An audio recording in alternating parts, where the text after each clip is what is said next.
8, 7, 6, 5, 4, 3, 2, 1. This is Liam Hendricks, and you're watching Crosstown Crosstalk on the Barroom Network.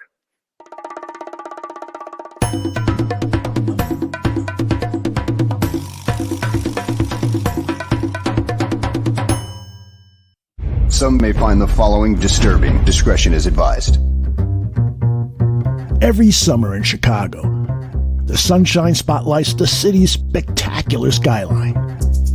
Its luxurious lakeshore, marvelous monuments, and the over 200 neighborhoods in the city. And it also brings to light two of the greatest sports franchises in the world. On the north side, it's the Cubs. On the south side, it's the White Sox. This is Crosstown Crosstalk.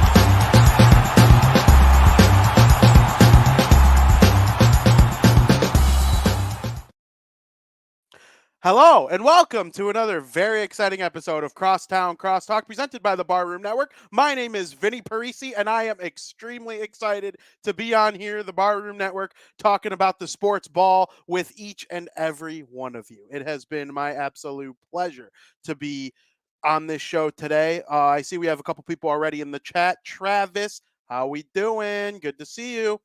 Thank you as always for listening. Thank you for being here always. I'm appreciative to each and every person in the chat. This is going to be a big show. I know spring training has started. I know this is primarily a baseball show, but as people are starting to kind of realize, I talk about football on my hockey show. I talk about football on my baseball show.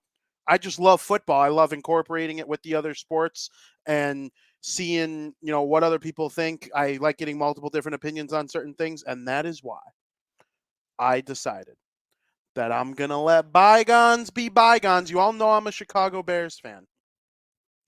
I actually watch Aaron Rodgers Tuesday, every single Tuesday, no matter what, on the Pat McAfee show. I don't miss it as if my life depended on it. And as a result, I enjoy the conversation around the entire NFC North. And there's nobody I'd rather talk about the Green Bay Packers with than Paul Brettel of the Packers Wire Dairyland Express. Paul, how we doing?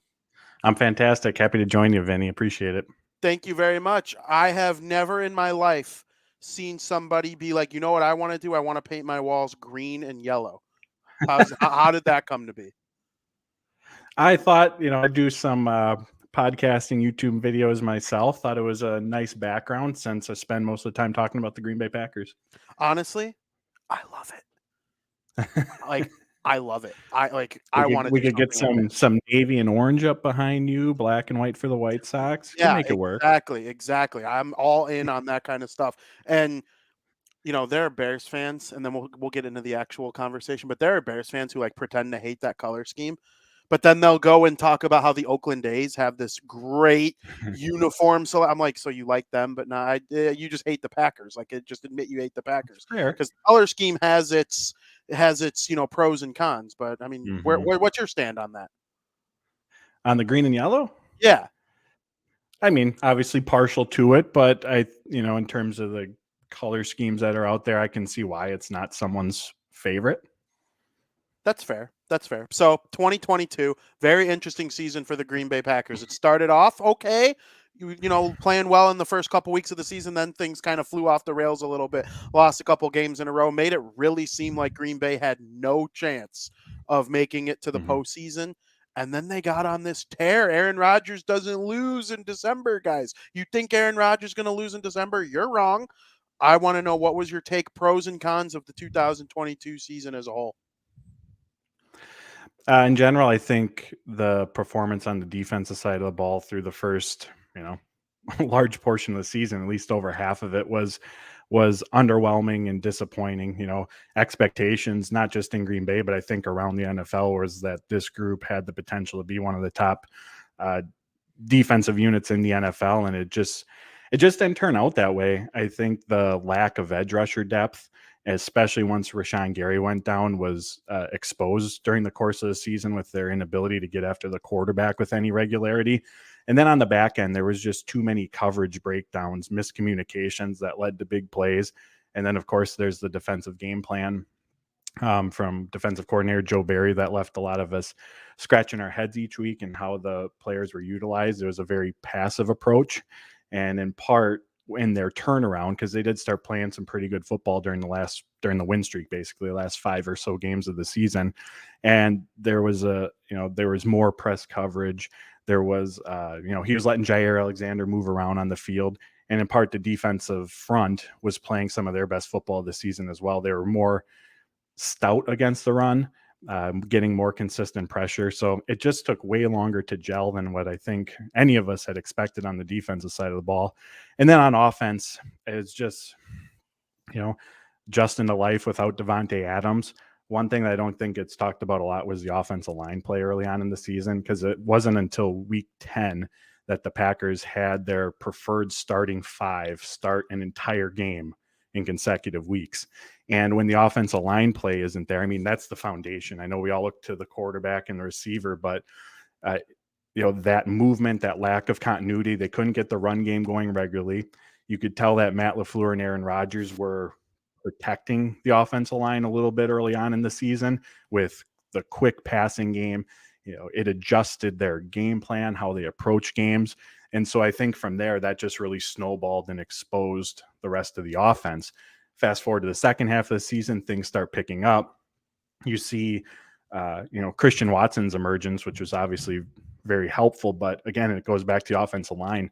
Green Bay leaned on the run game. When the run game went well, it opened up the passing game. There were 2 games in particular during that final stretch against Tennessee and against the Lions, both games that they lost, and the offense put up 17 points and 16 points in each of those, is because both of those defenses stopped the run game. And the Packers passing game just wasn't good enough to where it had to be the answer, where they had to lean on it heavily and support and help move the ball. They needed the run game to help open it up. So that's kind of just the high level overview of, again, and there was a million things that went wrong. I think we all try to find the 1 or 2 reasons why something didn't work out. And there's a million things that went wrong for this Packers team, but trying to put a high level overview of it, that's my observations of it at this time. Travis seems to think David Bakhtiari is overrated. Tell me why that's wrong. Other than the fact that he is always injured. He's been working through the knee injury. When he was on the field last year, when he was still playing at a super high level. And in the second half of the season, the knee wasn't the issue. He missed that stretch of games with the appendix, but he didn't miss any games due to the knee injury. And like I said, when he was playing, he was at a really high level. If you utilize Pro Football Focus in terms of pressures allowed, sack rate, all that stuff, he was still ranking very highly among tackles in the NFL. So I don't think he's overrated. And hopefully now that he's, I think anyways, healthy, he'll have this full off season to go through whatever his normal routine looks like, something that he talked about that he couldn't do last year, obviously, or the year before, as he was still working through the knee injury. But when he was on the field, he was playing at a high level, and he and the Packers found what ended up being a good schedule for him throughout the week. He didn't practice all 3 days routinely, but it got him ready for game day, so his knee was in good shape, and that wasn't an issue during the end of the season. So they're going to need, if they're going to find any sort of success on offense, regardless of who the quarterback is this coming season, it's going to take Bakhtiari playing at a high level along that offensive line. 100%. When Devontae Adams was traded away, I moved Bakhtiari up from the 3rd best player on the team to the 2nd best player on the team. That's legitimately what I think of that guy. And man, I want to make fun of him too, but he's just absolutely incredible. All joking aside, he's a really, really good player, and I hope he is healthy for this upcoming season. You touched on the potential of someone else playing quarterback for the Green Bay Packers in 2023. We'll get to that in a second, but we'll talk about Aaron Rodgers a little bit. I watch Pat McAfee every week Tuesday, Aaron Rodgers Tuesday. I watch it like appointment TV, as I said. He announced on there he's doing the darkness retreat. What is the kind of takeaway from that amongst Packers fans? I think it's mixed. I think everyone wants to just kind of have a decision and know where this team's going to be headed, moving forward this season. And obviously we want to know as soon as possible, but in the grand scheme of the NFL offseason, there still is time. I mean, I think the absolute latest that you'd want anything to be done would be obviously before free agency, just because there's obviously cap implications for the Packers, whether they keep them, whether they trade them, the team, if a new team acquires them.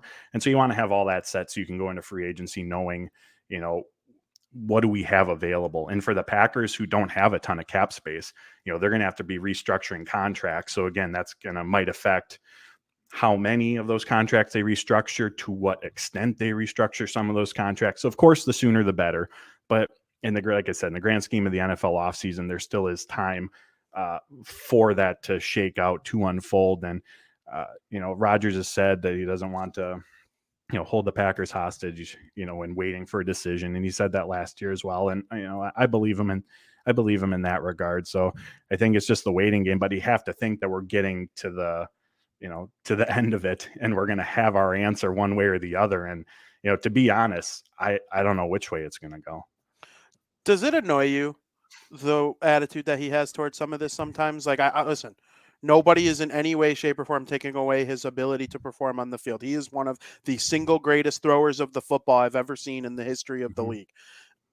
He gets frustrated when people are just curious about things in his life and what he's doing. It's like, dude, this is the National Football League. People, like, this is important stuff. People care what the Packers are going to be doing. It's a billion-dollar industry for a reason, and a large part of it is because of what players do and don't do. People want to know what's going on in the life of Aaron Rodgers when it pertains to playing football in the year 2023, the year that we're currently living in. Does that kind of get annoying to the Packers fan base as a whole? What's your gauge on that? I think so. I think to some degree for some fans that does. I'll just speak for myself personally. I think that, and Brian Gutekunst even talked about this, when you have a transcendent player like Aaron Rodgers, you're willing to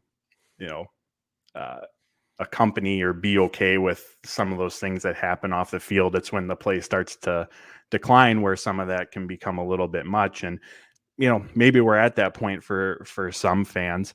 But like I said, in the grand scheme of it all, there's still time for, decisions to be made, for things to play out. I get we all want to know now what's going to take place. But, he's working through and making the decision that's best for him. I do think that if he does return to the Packers for this season, that, a conversation that should be worth having between Gutekunst, LaFleur, and Rodgers is offseason programs. You can say what you want about, is that valuable for Aaron Rodgers to be ready for the NFL season? No, I don't think so. He doesn't have to be there to go play week 1. But you look at last year's offense, a young receiving core. I think it could have been really valuable for him to be a part of that and, try to help bring those guys up to speed a little bit quicker. Does that, do they go from being, 8-9 to, 12-5 in a playoff team with that? Probably not. But it's the little culture building things in the building that I think could have helped progress things a little bit quicker. And, with that as the leader of the team, you see, there were other high-level players who maybe didn't show up or not, in regards to whether Rodgers was there. So I think that's something that can really benefit them and should be a part of the conversation about, Rodgers talks about, I want to make sure I'm all in for this upcoming season and returning. And to me, a part of that should be the offseason programs, because he was very, very diligent about attending them up until like a year or two ago. And I think for a young offense, that's just going to be important for him to be there. Absolutely. Given the Packers salary cap issues, are there any potential cap casualties? Aldo wants to know in the chat. I don't think any cuts. There were 2 that could have happened. One would have been Aaron Jones. If they would have cut him, they would have saved a little over $10 million in cap space. He took a pay cut and they restructured his deal. So they ended up saving just shy of $12 million, but of course pushed more cap charges into future years. And I was never on that. I never thought that was a good idea. I know there's the whole paying running backs thing, but he was the most consistent playmaker on this offense. Wasn't even close. And this was an offense that still needed more playmaking. Taking Aaron Jones out of it, they get worse. It's that simple. And they can't do that. They just don't have that luxury to move on from him, given the rest of the group. And if Jordan Love's the quarterback, I still think the Packers offseason should look pretty similar to if Rodgers is the quarterback. And what I mean by that is they should still be trying to win. Obviously, if Rodgers is back, they're going to do their best to do so. If Love is back, or if Love is the starter, there shouldn't be this reset of, all right, let's reset the salary cap. Let's get some guys off the books. Give opportunity to succeed. This is the 4th year of his rookie deal. They got to make a decision on his 5th year option. The worst thing that can happen is if he starts this year, and a year from now, the Packers are like, is he the guy? Is he not? You need to know one way or the other a year from now. Is he the guy? So then you can either extend him and roll with him, or you start looking for your next quarterback. And so in order to do that properly, I think you got to help him a little bit and put a team around him. And so a long-winded way of saying that does not include getting rid of Aaron Jones. The other player who could have been a cap casualty is David Bakhtiari, but doing so would save the Packers just over $5 million in cap space. As we already talked about, he's still playing at a really high level. And in today's NFL, $5 million in cap space, what does that get you?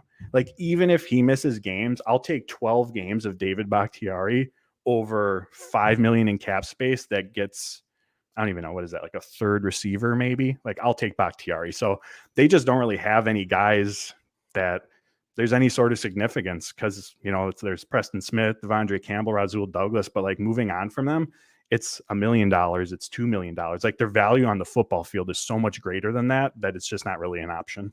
Yeah, you could cut David Bakhtiari and sign Byron Pringle from the Bears to be their number 4 receiver next year. He'll probably make 5 catches and 1 touchdown reception. Where do you, Paul, gut feeling? I know I'm putting you on the spot here. Where do you have Aaron playing in 2023? That's a tough one. I go back and forth. I think Love's going to be the quarterback. I think a trade's going to happen if I just had to guess. But, there's so many different scenarios out there, and you can make a logical, reasoning explanation for a lot of them playing out. But I think that, Love will be the quarterback. They'll trade him. And if I had to guess right now, I'll go with the Raiders, just because the Devontae Adams connection, you know what I mean? He's already there. The Raiders have, I think, like 20 plus million in cap space to, take on Rodgers' contract and still build around him. And then something I think is worth watching is the Raiders also have Darren Waller. Gutekunst has tried to trade for Waller twice or reportedly tried to trade for Waller twice in the last calendar year. They wanted him a part of the Devontae deal. And then supposedly before this most recent trade deadline, they were inquiring about him as well. So again, just a total shot in the dark. But if I had to guess, that's the prediction I'll throw out there. Very interesting. So would Jordan Love be the guy then? Like, are you confident in that? Or are you thinking like, wow, we really ruined this first round pick from what I think it was 2020? Mm-hmm. Yeah. I mean, don't get me wrong. If at the time, of course, I wanted them to take a receiver, something that would help them get over the hump. As far as is Jordan Love the guy? I mean, I have no idea. We'll have to find out and see.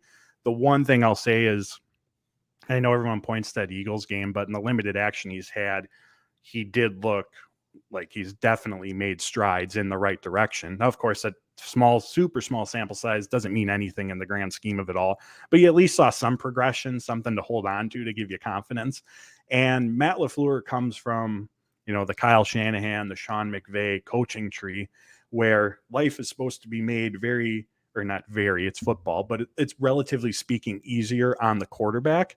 And so that's why we've seen, Niners teams with Jimmy Garoppolo get to the Super Bowl, Jared Goff under the Rams get to the Super Bowl. And again, I'm not saying Jordan Love's going to do that for the Packers, but my point is, in this system, you don't necessarily need a Hall of Fame guy to shoulder the burden to carry you there. It's like I said, it's meant to be, take that burden off of the quarterback. So for the Packers to be successful, obviously Love is going to have to play well. Again, don't know if that's going to be the case or not, but to be successful, to be a playoff team, for example, he doesn't necessarily need to be a Hall of Fame caliber player either. Yeah, for sure. And we've seen plenty of teams across the NFL in the last couple years. Really good coaching, really good scheming. You find ways to win, even if you have just a middle of the pack type quarterback. The NFC North was a prime example of that, and we'll touch on the NFC North in just a minute. But I do want to know, let's pretend there is a world where Aaron does return and he plays for Green Bay in 2023. Where is the team then going to look on the rest of the roster to improve? Because if they have Aaron Rodgers, they're trying to win the Super Bowl. I don't think there's any, middle of the pack like, hey, we're okay to just develop Jordan Love. Like, there's none of that if Aaron Rodgers is under center in 2023. So what are they looking to improve if he does come back? So a big one that comes to mind first is tight end. Right now, the only tight ends they have on the roster are Josiah DeGuara, who's more of like an H-back, and then they got 2 practice squad guys. And in general, they need more playmaking at that position.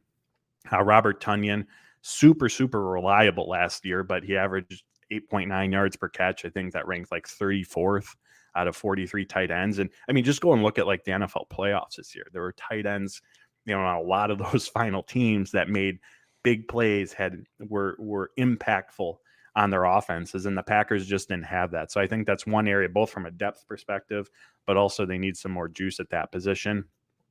They need to continue building out the depth of the receiver position. And this is a super, super young room. So the Packers' 4th round pick in 2022, Romeo Doubs, in terms of snap count, he's currently the most experienced receiver on the roster, 529.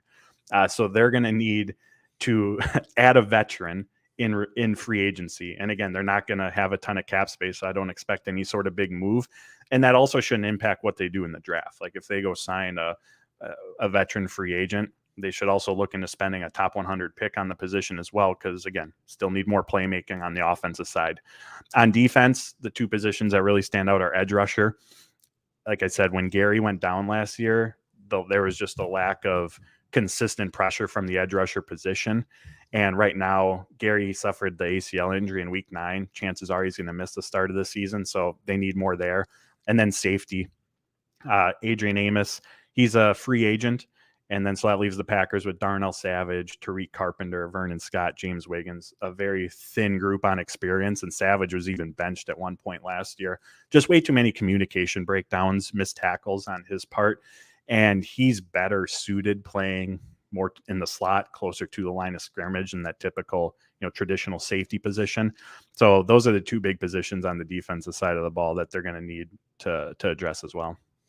100%. Very interesting. I do think, you're trying to win. One point you touched on that I do want to talk about a little bit. You seem to agree with me on the importance of the position of tight end. And I'm like this huge tight end apologist. I almost want to start a tight end podcast on this network where I just, I analyze tight ends across the NFL and college football. You spot on. Gronkowski, until the day he retired, was in the NFC or AFC championship. No, and I know Tom Brady had a lot to do with that, but he was his number 1 receiver for a lot of the years, regardless of what team it was. We see what Kittle does for the San Francisco 49ers. Obviously, Kelsey is a 2-time Super Bowl champion. A guy like Evan Engram helping Trevor Lawrence elevate the Jacksonville Jaguars offense. That's the most important. It's not the most important position, but it's far from a depth position. I think it's more important than an elite running back at this point. You can have a running back duo, be impactful. No tight end could just step in and be great. What about like a Michael Mayer or a Dalton Kincaid for the Packers in the middle? Is it like middle first round? I don't know their exact first round pick. Yeah, they got pick 15 and 45 in rounds 1 and 2. Yeah, I certainly think that's in play. I think this is a position where they really have to go with the draft an explosive rookie, but bring in a veteran as well, because tight end's a position I think you just mentioned as well. It's a really, really tough one to step in and produce at a high level right away. They got to know blocking techniques and responsibilities like a lineman. They got to know route concepts and trees like a receiver. There's this one stat going back to 2003. There's only been, I believe, 3 tight ends, rookie tight ends during that span that have put up more than 600 yards in their first season. So in terms of like a significant impact, it's tough to find right away.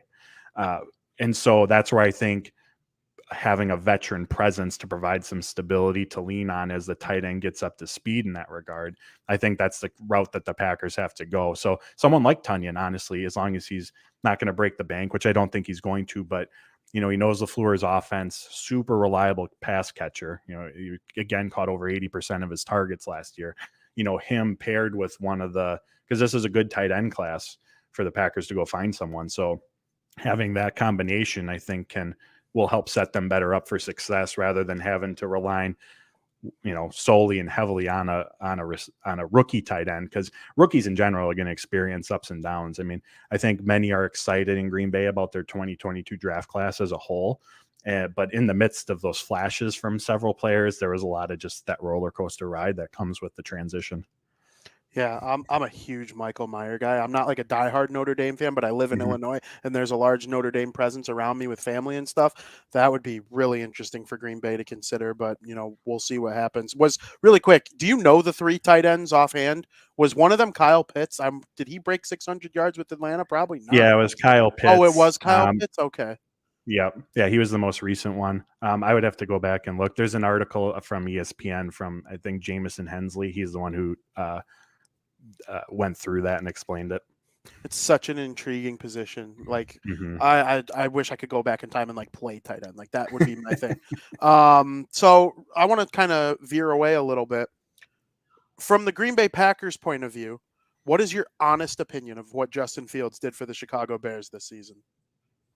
I think you saw progress with him, which, I mean, that's really what you want to see with a young quarterback and in that development. And obviously, he has the ability, and he did against the Packers to burn them with his legs. I think a lot of it just comes down to, as you guys all know, is what can he continue to develop as a passer in that regard. And I know Luke Getsy, obviously former Packers quarterback coach, I imagine brought some of that Matt LaFleur, Kyle Shanahan-esque flair to help, facilitate the quarterback development. But, he's someone that, Matt LaFleur in his press conferences talked very highly of just because of his ability to burn defenses multiple ways. And again, we saw that against the Green Bay Packers this season. Do you think Matt LaFleur would be able to, is he the type of coach that would be able to get the most out of Justin Fields? Because I actually really like Matt LaFleur's offensive, regimen and the way he does things. The Bears, they went out and hired a defensive coach. I like Eberflus, but the final four coaches were all offensive-minded coaches. 5 of the last 7 Super Bowl winners or whatever were offensive coaches, and the one that wasn't was Bill Belichick or something crazy. I forget the exact statistic, but it was something along those lines. Like, what are your thoughts on an offensive coach for developing a young quarterback like that? I mean, I agree with you. I feel like that's the way that you got to go. And in regards to Matt LaFleur, I mean, the Packers had the 3 consecutive 13-win seasons, and they had Aaron Rodgers, who's playing at an MVP level. But I think this season, even though it ended missing the playoffs, for them to fight back to even get into that position when it could have been really easy to not do that, especially when they're on a 5-game losing streak. They're at home against the Cowboys and they're losing by, I think they were down by like 10 points or double digits in the fourth quarter. You're on a 5-game losing streak. Season feels on the verge of just absolutely collapsing at that point. They fight back, get to overtime, get the win. And then I think they lost to Philly that next week, but then were able to put together, that 3-4 game winning streak to end the season. I think that's that stretch there. It wasn't another 13-win season. It wasn't a trip to the NFC Championship game, but I think that says a lot about Matt LaFleur as a leader in that locker room, and his ability to keep the guys together and just continue to plug away. So I was just really impressed with how, and not just him, but the team as a whole as well was able to recover from a down stretch. And again, they could have easily packed it in well before the end of the season. I'm going to ask you a serious question here, and this is not a joke. I'm being 100% real when I ask you this. The Vikings and the Packers have been like the cream of the crop of the division, I would say, for most of my life. I'm 28. And especially Green Bay. I mean, you had Aaron Rodgers, follow up Brett Favre. I mean, those two guys have made my life a living hell for the last 20 years that I've been watching football. Is it kind of a joke to think about the other teams in the division potentially thinking that this could be the Bears' time to step up with sustained success? I mean, they have the number 1 pick. They have a quarterback that they believe in. They have the most cap space in the NFL by far. Or do the rest of the teams sit there and we're not scared of the freaking Bears? They'll find a way to mess it up. For me, there is the have to see it a little bit first, just because, and that wouldn't just be the Bears, that would be just about every team, because, we've seen a lot of number 1 picks, a lot of top quarterback selections that don't work out. Money in free agency is great, but it doesn't guarantee anything. But they have the pieces to the puzzle there to be able to put together, to get to improve from where they've been and, be a potential playoff team in the coming years. You can see that the formula is there. It's just, is it going to work out? So, I mean, I don't have any strong feelings as in, oh, this is it. This is where the Bears are going to take off. But I don't have anything, I'm not holding history against them either and saying, it's the Bears. This isn't going to work out. I see a team with a lot of opportunity in front of them. And I know that's not a sexy answer by any means, but that's just how I view it. They have a ton of opportunity in front of them, and it just comes down to, are they going to be able to maximize and capitalize on it? Because at least in my recent memory, I don't recall any teams that have, that level of draft capital, that level of, cap space when they already have but if they feel that way about Fields, their quarterback in place, and on the defensive side of the ball. So I think the potential is there for them. You just got to capitalize on it just like any other team would.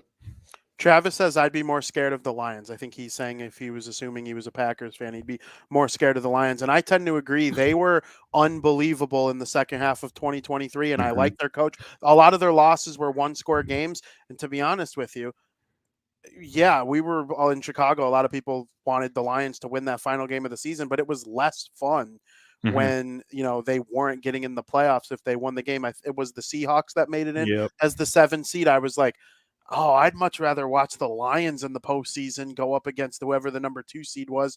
We didn't know at the time, I don't think, but then the Lions, right? I don't know. It was one of those things.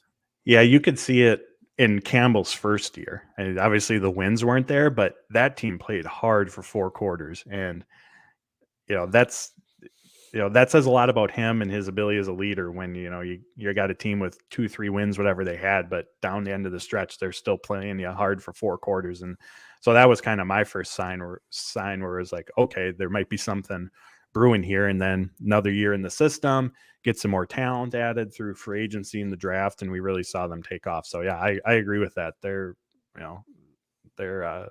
a formidable team. So as far as the NFC North goes, is it the Vikings for the next? I mean, what's your scope on the NFC North as a whole? Do the Vikings continue? I know they were probably, in my opinion, the most intriguing team in the history of the NFL. They made the playoffs with such that great record and a negative point differential. And it took a huge comeback win to avoid it being an even worse point differential. I think it was that game in December where they were losing by 27 or something, whatever it was, 30 maybe it was. I don't even remember. I don't know if I trust the Vikings. The Packers have this Aaron Rodgers darkness retreat thing going on. The Lions have, what they're going on. We just talked about, same thing with the Bears. What is this division? That's a great question. I think it's completely up in the air, honestly.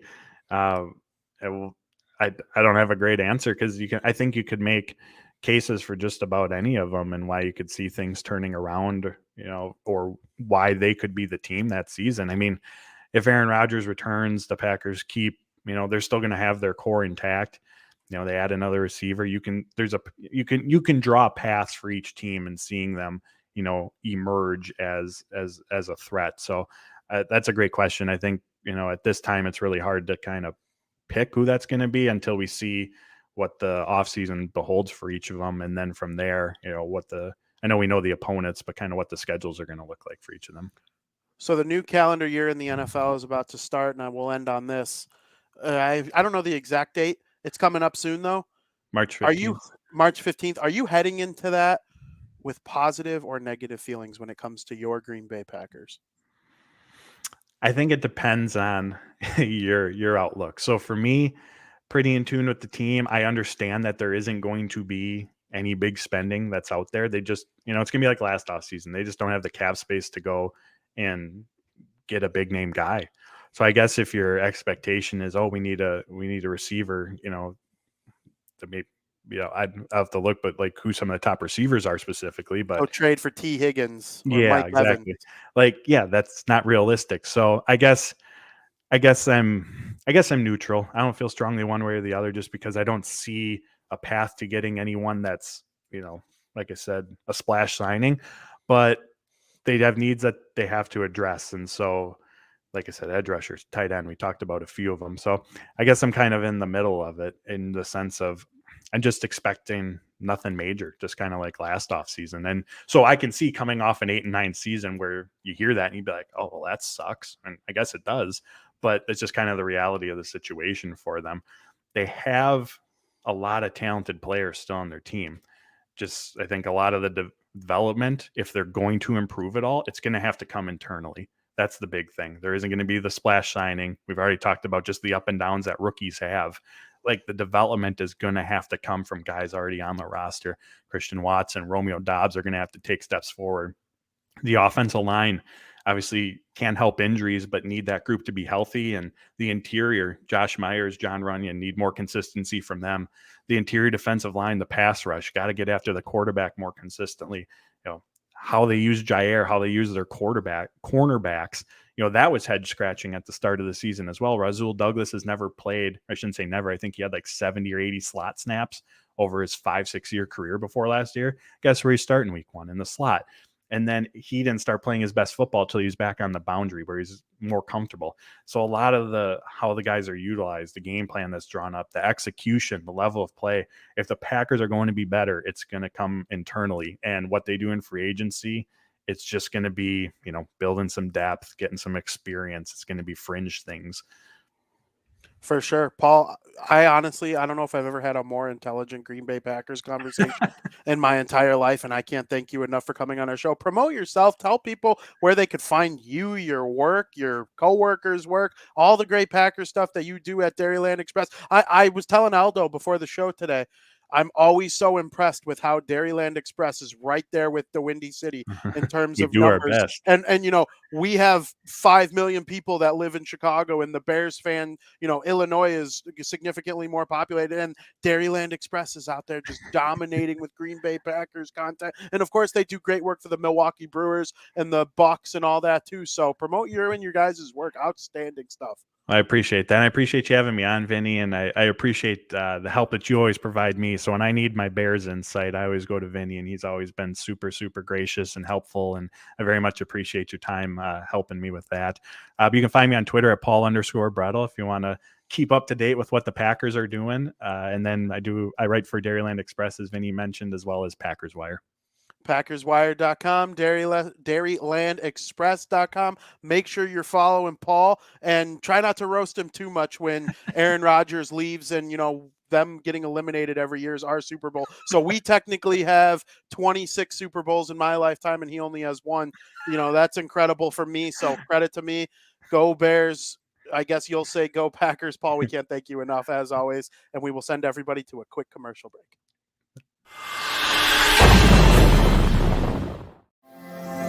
What I liked about him when I saw him in person at the East-West. So I think this kid gives you a lot of potential in terms of what you're looking for up front. I see him in the Bears offense as a Z or a slot receiver, not the X, because they want the real big guy playing the X. He could be sitting out there in the 3rd round, and you could be getting a guy that could be your situational pass rusher. I think he's a perfect fit for what I've been told the Bears are looking for.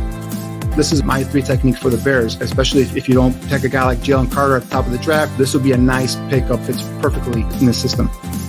My gut feeling is this would not be a guy the Bears would take. It's a good name because that's a guy that I'm intrigued by. Obviously here with the Bears, defensive line, defensive front is a huge need. I think he's the best center in this draft.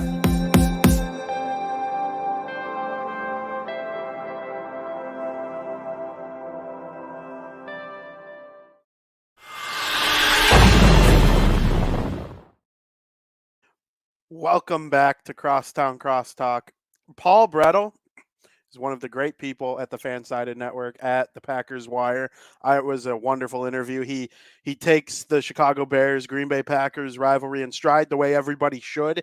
No hurt feelings or anything like that. Like, that's just the way we like to banter here, and that was too much fun. I can't wait for the next Bears-Packers game. Maybe next time the Bears play the Packers, Paul and I will come up with a way to stream something or do something fun. I think that would be really, really good. He does great work. Make sure you go follow him at Paul_Brettel. That was outstanding. Now, it is time for baseball. Welcome to the baseball portion of this baseball show. Tim Anderson is the big story. We're going to start with the White Sox, and then we're going to go into the Cubs. I have a little exercise for the Cubs, and then I'll do that same exercise for the White Sox next week. But we'll start with the White Sox. Couple news and notes before I get into this Cubs exercise. Tim Anderson's the big story at camp right now because of some of the things him and Chuck Garfien talked about. You can go to Spotify, Apple, whatever, wherever you find this show, you can find this interview between Tim Anderson and Chuck Garfien. Friend of the program, Chuck Garfien. I've interviewed him twice.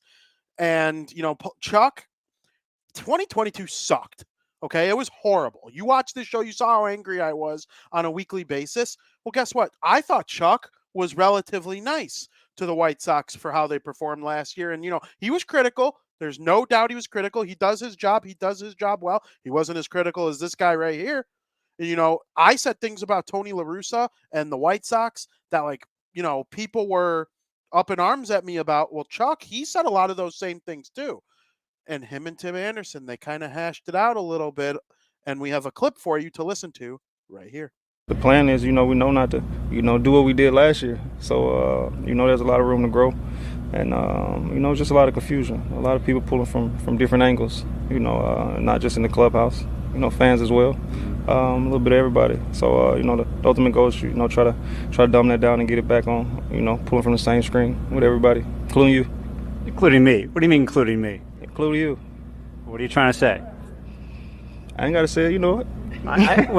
That I was questioning why you guys couldn't win? Yeah. Yeah. Yeah, I know. But if you're a part of this and you're like one of our supporters and you see somebody struggling, that's like, that's kind of like if you see your wife struggling, you're gonna pat her on the back, right?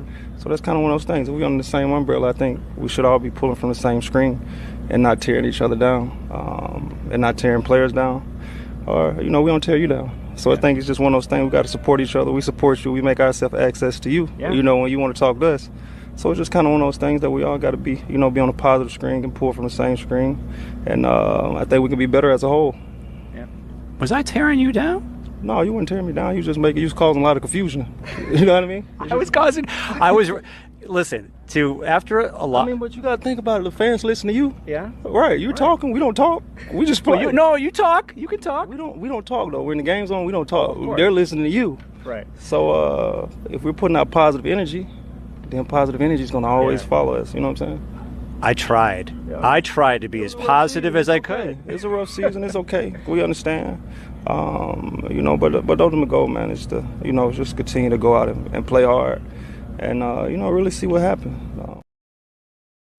It was a very interesting interview. There are people that are up in arms about it one way or another. I think Tim Anderson is right and wrong. He's right in the fact that they just play. Those are humans. And there were some nasty things that were probably said to them over the course of the 162 games last year. And they probably were pretty tired of it by the end of the year. Jose Abreu left after, in 2020, he was like, I'm going to force myself to sign. I'm going to force them to sign me, whatever. And then he was just so eager to go to a different team after last year. I mean, something was wrong. Okay, last season stunk. I don't know if it was what was going on with Tony. All my critiques of Tony La Russa were baseball related. It was nothing personal. I know nothing. I'm not in the clubhouse. I don't know how he handles players in terms of the way he treats them or whatever. All my critiques were about baseball-related things, walking guys who are down 1-2 in the count, like in the intentional walk, down 1-2 in the count. Certain bullpen situations, playing Luis Robert when he clearly couldn't swing using his other hand.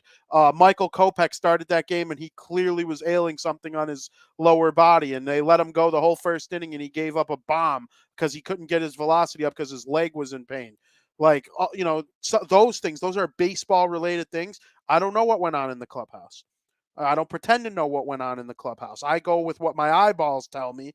And clearly Tim Anderson heard something from Chuck last year that, I don't know what. Chuck, he's a lot more intelligent than most people that talk about the White Sox, including me.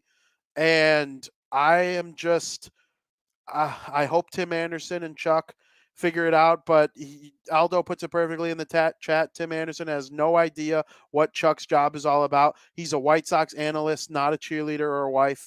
Chuck would be ran out of town if he sucked up to Tim, and that is just so true. I mean, you even remember going back, like when Mike Ditka was the coach of the Bears, flipping people off and telling them to get the hell out and stuff like that. Like that being a reporter in Chicago is different, and you're dealing with a whole different animal. And those of us who work here at the Barroom Network know what it's like, these fans. But, Tim Anderson's got to figure it out. And, nobody's going to cheer for you when you literally stink. And guess what, Tim? You weren't there in the second half of the season when things got like really bad with Tony in late August, early September, and then he got sick and he left and the team started to play better. You weren't there for that. I mean, you were there for that. You were in the dugout and stuff at home games, and you're a part of the team, and no one's questioning your commitment to baseball. But like, you weren't helping them contribute on the field, and no fault of your own. You got hurt. You had surgery. You're back. But I mean, Chuck did nothing wrong. If anything, come at people like me or like, the Mike Norths of the world, who were actually like, us two were like hard on you last year. Chuck, I'm not going to say he gave you guys a pass, but he certainly wasn't as brutal as he could have been last year. I thought by most standards, he is someone who was light on you guys. And Travis talks about Tim wants accolades for doing good, but doesn't want criticism. Yeah, I mean, that's just very true. And Tim Anderson wasn't good with his glove last year. He was good the year before. I do believe that with Tony La Russa gone and the better vibes in the room, that things are going to be a lot better. And this is going to be laughed about in the coming year or in the coming months, I hope. We'll know pretty early what the Chicago White Sox team is. And I'm not going to take a lot of stock in what happens in the first series against the Houston Astros. I'm not. The Houston Astros are the defending World Series champions who replaced Yuli Gurriel with Jose Abreu. And, I'm not too sure what their pitching staff is going to be. I mean, Verlander's not there anymore, but they always just seem to pump out good people at their positions. And, Carlos Correa leaves, and all of a sudden this Jeremy Pena kid comes in and is arguably better. And both Correa and Pena were Gold Glove nominees last year. I mean, it is a very interesting situation there in Houston, and the White Sox, they opened the season up against them. If they went 2-2, I would be thrilled with that, but we'll see what happens. The Andrew Vaughn, he's going to be taking over at first base, and we saw him interview with Chuck as well. Came out today. I don't have that clip, but I do know a piece went up about it on SouthsideShowdown.com by one of our newest writers. You could go check that out. Andrew Vaughn is replacing Jose Abreu at first base, and he's now hoping to become the fourth in a long line of great consecutive White Sox first basemen, right? We had Frank Thomas play for the White Sox at first base. Then when he became the designated hitter, you moved in Paul Konerko. And then Paul Konerko was a legendary White Sox player for a long time. One of the greatest moments in the history of the team when he hit a grand slam in Game 2 of the World Series.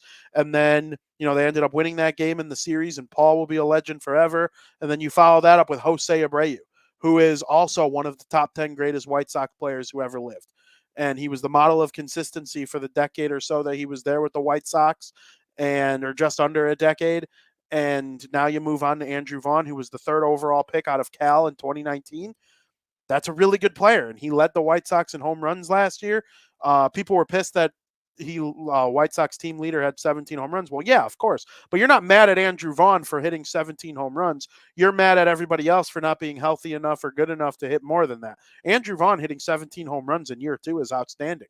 And he can only go up from here. And now that he's not trying to learn a new position on the fly, he could just go out there and play first base that he's been playing his whole life, hit in the middle of the order. He's going to have good protection with Eloy and Luis Robert and Andrew Benintendi's there now. There's all sorts of great ways for Andrew Vaughn to get down this year and really, really, really hit the ball well. And I think playing first base will help him in that category. Eloy Jimenez, he has apparently showed up to spring training, and he's 20 to 30 pounds slimmer. We all know what it feels like to drop the extra 20, 30 pounds and how good that can make you feel. Eloy Jimenez, he's doing this in an attempt, I think, to play outfield. I don't think that's going to happen. I don't think that's what should happen. Andrew Benintendi is your left fielder. Luis Robert is your center fielder. I would let Oscar Colas start opening day in right field. I would. I'm sorry. The contingent window's now. I'm not worried about what's going on with contracts and stuff in 2027. The White Sox will probably suck in 2027. Most teams aren't good for longer than 5 years. So you got to try and take advantage of it now. I'm letting Oscar Colas play in right field, and it sounds to me, based on the comments that Pedro Grafal has made over the last little bit, that he will get this opportunity in right field as early as day one, and there are a lot of White Sox beat reporters predicting the same thing, so that's what I'm going with as of right now. But as far as Eloy, man, you showed everyone, you made the mistake last year of showing everyone that you can hit when you're a DH. The year before, I would have told you Eloy Jimenez has to poorly play the outfield because that's how he gets, his juices flowing and it allows him to be an elite hitter. Well, last year, Eloy Jimenez showed everyone that he could just be the fatty that is a DH the whole time. And I know he lost a bunch of weight, but he could be the guy who smashes home runs, then hits the dugout. And, that's what we're expecting from Eloy. Nobody ever wants to see Eloy Jimenez play the outfield ever again, where he karate chops walls or jumps into the mesh, which makes him land in a hard chair, or smash into Luis Robert in center field. We know both of those guys are made of glass, so you want them colliding as least as possible. I would let Eloy just be the DH and go out there and be himself, be the hitter. He can hit the ball to Pluto, right? I was at the game when he hit the ball over a batter's eye in center field. And, that was one of the most ridiculous things I've ever seen in person. It was like the moon landing, literally. I mean, I've never seen anything like that. Eloy Jimenez is the only player on the White Sox that can do stuff like that, and hoping that he's able to be an impact player. He is my prediction to lead the White Sox in home runs this season. Now, that was my short little soliloquy on the White Sox.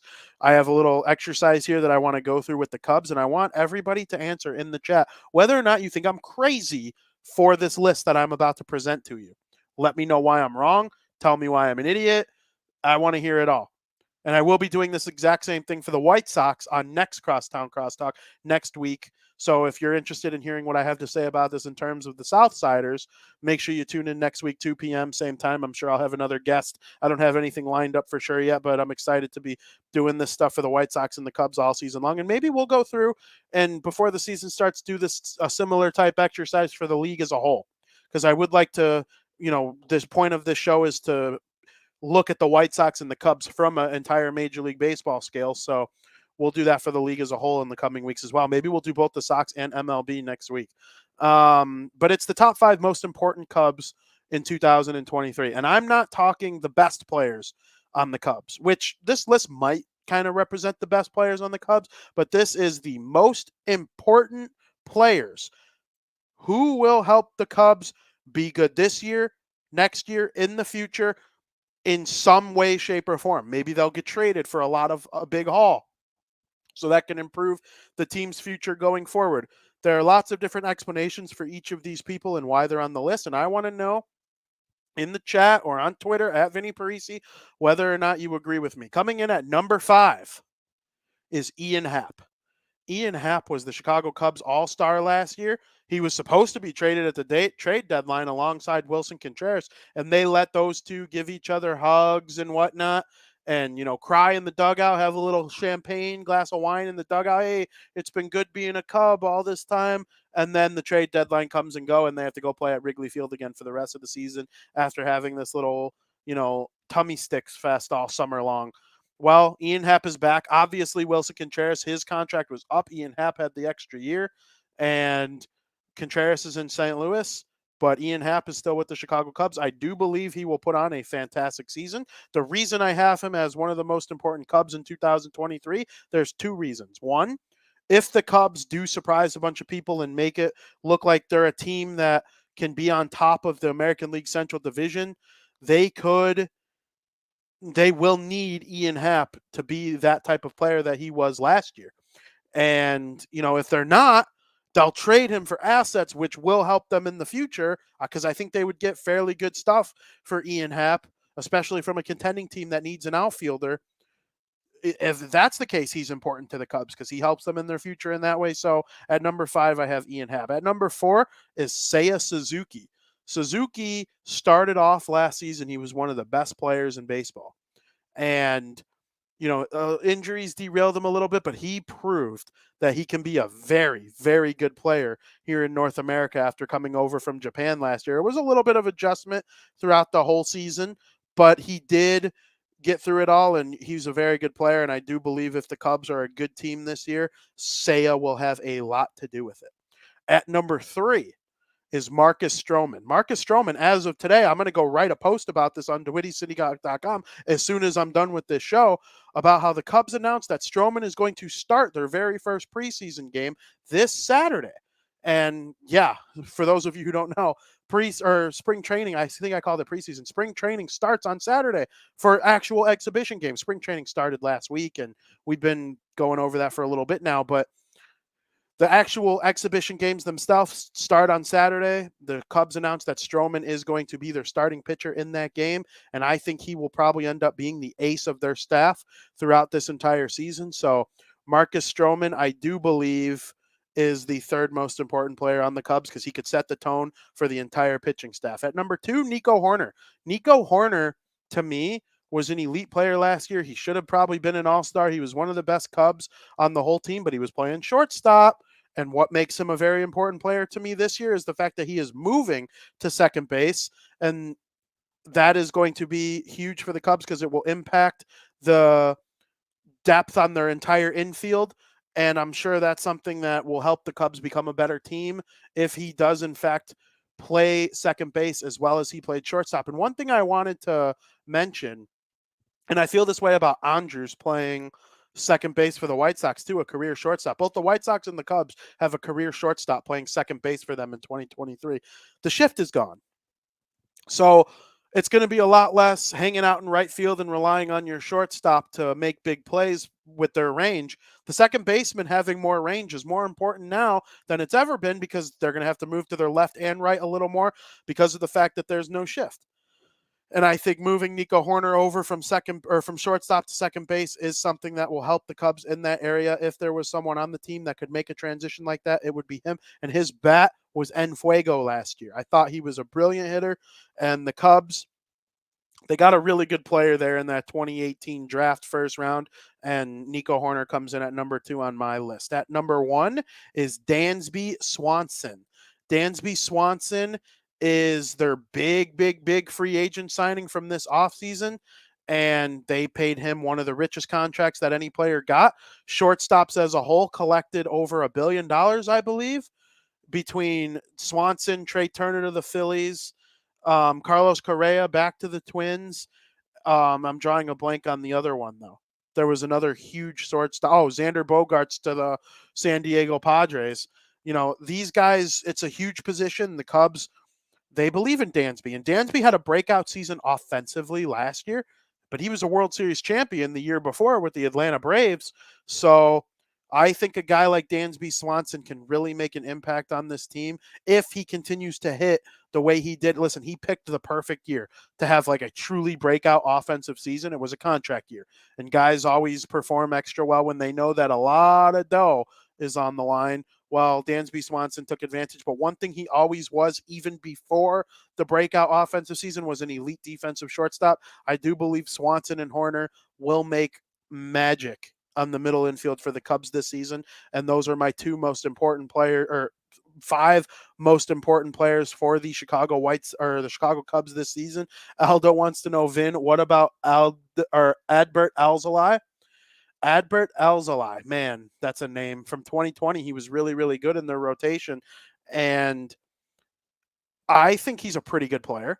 He'll be a part of their rotation. I think if he does come in and have tremendous success as a starting pitcher for the Cubs, they would obviously benefit. I don't know if he'll start in the bullpen or if he'll even start in AAA. He had some good times with the Cubs before missing most of last year, but I don't even know if I would include Adbert Alzolay in my top 20 most important Cubs going into the season, just because I'm not sure about what is going to happen with his playing time this year. And, we'll see what happens when it comes to that, but hopefully something good. He was very good in September. That is true. And he's one of those players that he's shown tremendous flashes, and I would love to see him stick with this team and stay healthy and become one of the top pitchers in their rotation. Obviously, we don't know what's going to happen with Kyle Hendricks, the last standing member of the 2016 World Series champion Cubs.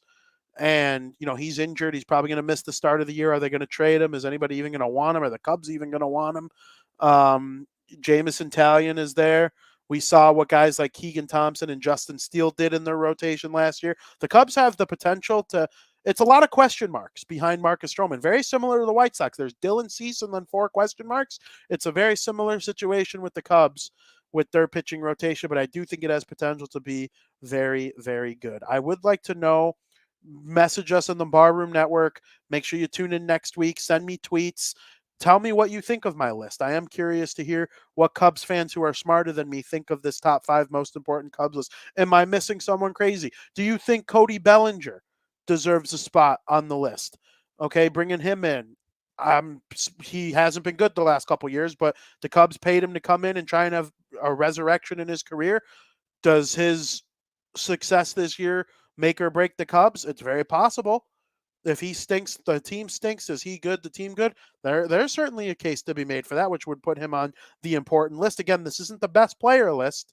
This is the most important list, and you could argue a guy like Alzolay being good is important to the Cubs, or a guy like Cody Bellinger being good for the Cubs.